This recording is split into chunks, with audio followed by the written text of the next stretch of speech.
Estamos aqui, nesse exato momento, em Minas Gerais, que nós vamos mostrar um super baterista que veio da Atlântida e está aqui neste momento aqui para tocar uma linda bateria. Olha só. E aí galera, meu nome é Hidek. E aí eu tô aqui pra ensinar tô aqui nesse workshop aqui pra ensinar alguns métodos de tocar bateria fácil. Vamos lá. Eu vou começar no jazz. Começar no jazz.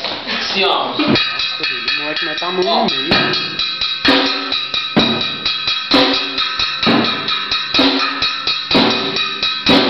Isso foi apenas um jazz.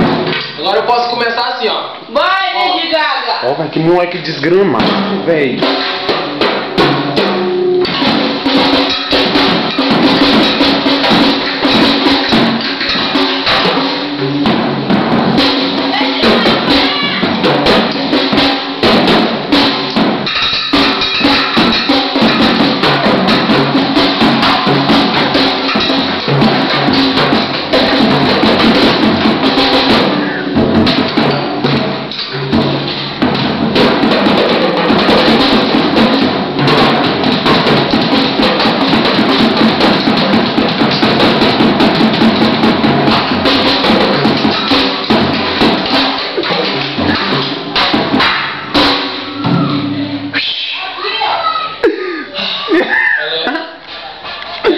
Dá um tchau.